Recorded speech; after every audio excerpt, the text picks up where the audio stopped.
completely different team.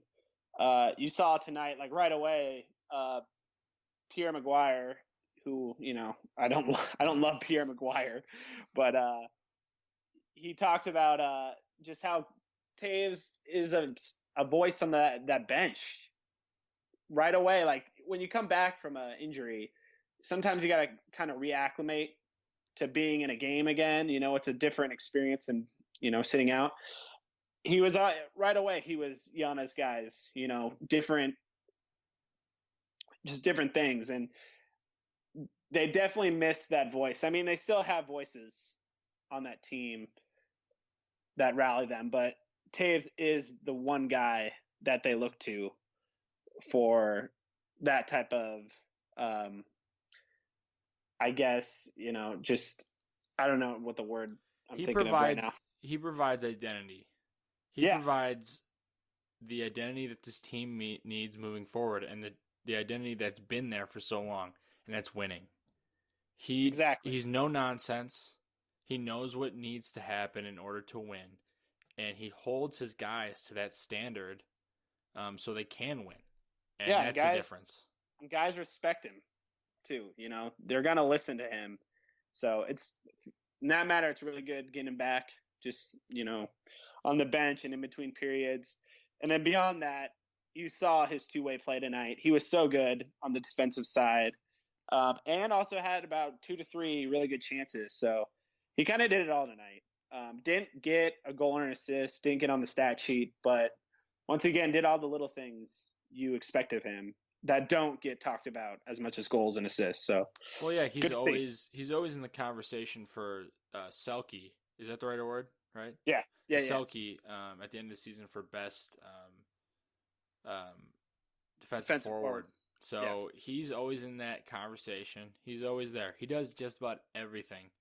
Hmm. And the fact that the Hawks are still in first place in division with him being out for so long, that's impressive.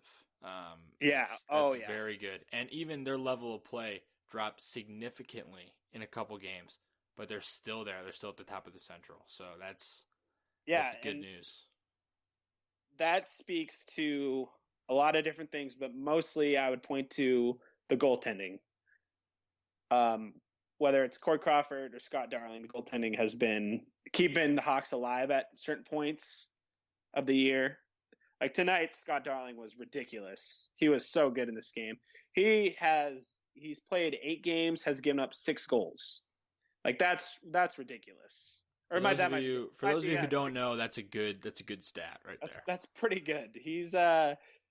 I've been talking about Darling a lot lately. I feel like he is a guy that should be a starter somewhere. He's definitely got enough skills to be a full time goalie. Um, and we might lose him to Vegas. I kind of have a feeling that might be a thing that happens, but that's a little bit down the line, obviously, in the expansion draft.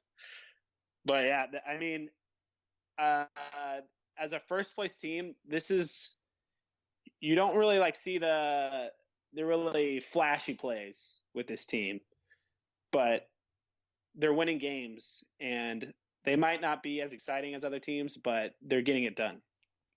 Absolutely. And let me just add this quick standings tidbit here before we talk more about Darling. So currently, the Central looks like this. The Hawks are in first place with 42 points. The Wild are behind them with 36, tied with St. Louis also at 36. And Who just then blew a 3 goal lead tonight I saw to the that Nashville Predators. the Yeah, Preds scored 6 straight. yeah, 6 straight. Incredible. I love that Mm-hmm. so much. That makes me so Yeah, happy. I don't know if you guys are aware, but on this podcast, we are we are huge St. Louis fans. So we're all about well, city of St. Louis as a whole. And hey, we'll talk about that in a little bit. All right. all right, sounds good. I'll lay off. I'll lay off the Yeah, throttle yeah. for We'll now. just wait a little bit. I'll be nice. So St. Louis, Minnesota tied at 36 points. Calgary and Nashville in the wild card spot with the Kings, Dallas, and the Winnipeg Jets on the outside looking in at this point. In the Pacific, you have San Jose, Anaheim, and Edmonton there. So Yep. I mean, I would say the biggest. I haven't watched a lot of the Wild, so far this season, but I Yeah. still think the Blues are the team that you're kind of looking out for at this point, who Uh, could make some noise in the Central, at least if you're looking I at those I think folks. I think the Blues. I feel like the Wild and the Blues both have a lot of issues that will come to light by the end of the season. I'll say that. I think there's better teams that aren't in their playoff spot right now that will be, So Nashville, aka Nashville Predators. okay, I figured as much. They have a lot of talent on their team, so Yeah. they'll be in the conversation for sure. Obviously, the Blues do a really good job at winning regular season games. They're always the second or first seed. Like and it'll probably end up like that. I say they're going to lose, but Ken Hitchcock's really good at keeping them motivated all season. But we'll see. Oh, Hitchcock, gotta love you. But I love Darling him. here, Darling, you talked a Yes. little bit about the expansion draft. Yes. Vegas Golden Knights coming into The Golden Knights. That's their mascot, correct? I'm not Yeah, butchering that yeah, at all. no, All right, you're right, Golden right. Knights. Saw a logo. I saw the whole deal. I don't know how they will last in Vegas, but go for it. I'd much rather have another team up in Canada or somewhere that likes hockey.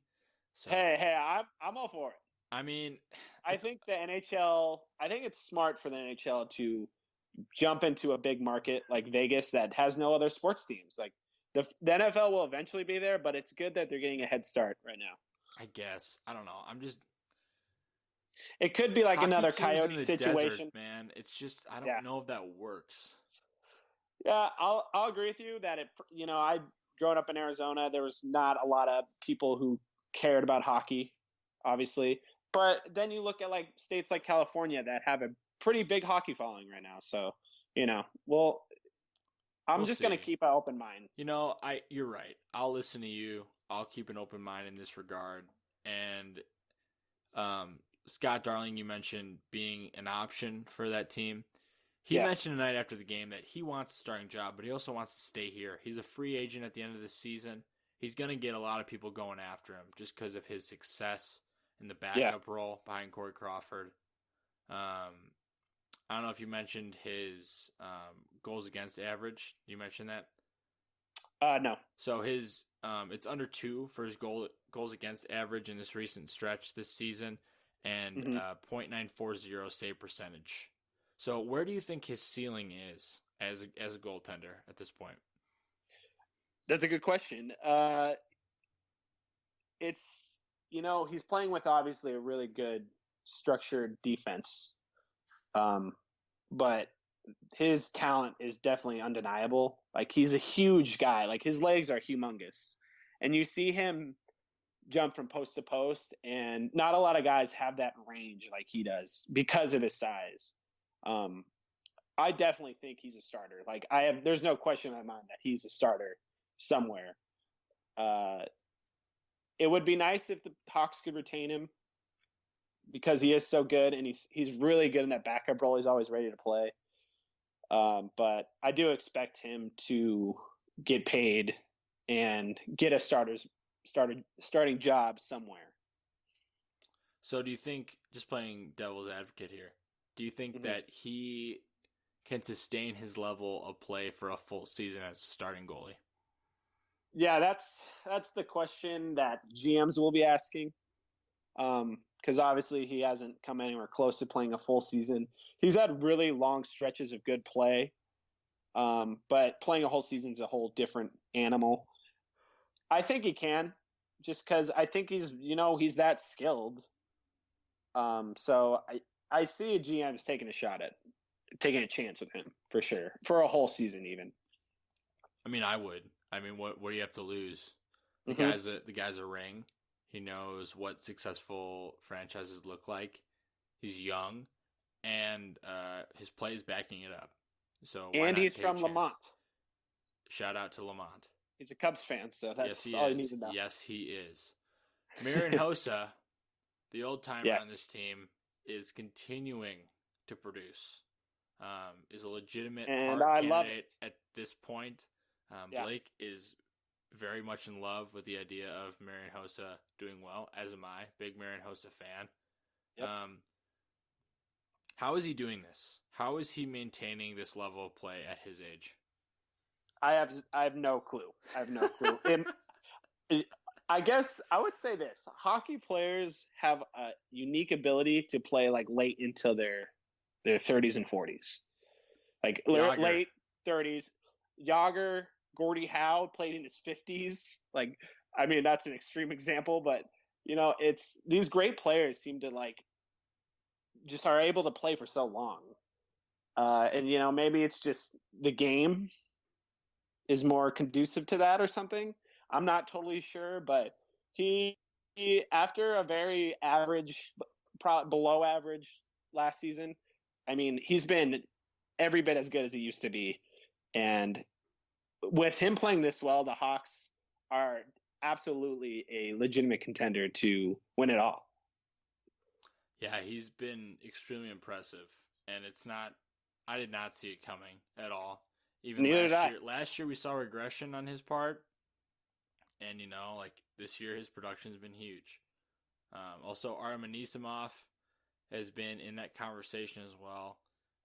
Yeah, he's been fantastic as well. Yeah, any insight into his play or how he's doing what he's doing, or are his line mates contributing to that at all? Well, yeah, him and Panarin have been so good together. And Kane being, playing with Kane, he finds you in crazy areas. He's a magic man. I will say this though, he's got really good possession numbers because he, it's hard to get him off the puck, and he seems to find those areas. Like we saw tonight, he just found a soft spot, right in the slot and got the game-winning goal. And that seems to be the case in almost every game this year. He's just been so good right out in front of the net. So, it's really good sign. And he's still on a team-friendly contract, and he's the first second-line center that they've had in years. So it's really good to see Anisimov play this well. He's really leveled up his game this year, for sure. I've always been impressed with him. He's not someone who's too flashy, who will wow you, per se. But he's consistently gotten the job done, especially this season, for sure. So, looking forward, the Blackhawks play the Islanders on Thursday, and then they're in St. Louis on Saturday. That'll be fun. Yeah, they'll both be fun. Both fun games. I'm looking forward to that St. Louis game specifically. That'll be a blast. Those games are always usually pretty fun. Oh, yeah. I mean, we've been in the Scottrade Arena multiple times, both of us. We know what to expect from those St. Louis fans. We know what they do on their weird power plays. Yeah, they're just a weird bunch over there. Is that a goal thing, or is that just a power play? I know there's a guy running around in like a suit or something. I don't know if you remember that. I wonder if he's still there. That he's like an Elvis-looking guy. No, he's definitely there. You can tell he's paid still to be there. Yeah, probably. I don't know. God, what a dumb promotion. I don't know when I'll be back at the Scottrade Arena or Scottrade Center next. But hopefully never. Yeah, hopefully I never have to go back there for a playoff game ever again. But we'll see. We'll see. All right, Cubbies, hot stove. A lot of activity this past week that we haven't necessarily talked about. Literally, after we recorded our last podcast, me saying that Jorge Soler is gone and the Dexter Fowler predictions. Literally, I'm a genius. Everybody, listen to me. I know what I'm talking about. And did you call him? I know you called the Dexter Fowler. I called Soler being gone. Right. I called it. Go back and listen to it. I'm going to go back and listen. It's a thing. Yeah, I'm going to go back and listen. We have audio evidence considering that we record a podcast and talk into microphones. So how do you like the move? Well, Soler move specifically. I think this is a good baseball move for both sides. You have a guy, the Royals are getting a young hitter in this league who hasn't necessarily gotten the playing time he deserves, who is still a question mark in the field, but has a ton of potential. And Soler deserves a shot. He deserves to go and play in the outfield every day or DH or do whatever they want him to do. He deserves to play every day. And the reality is, with the Cubs, that wasn't going to happen. Exactly. It's a jammed outfield right now. Hayward, Elmore,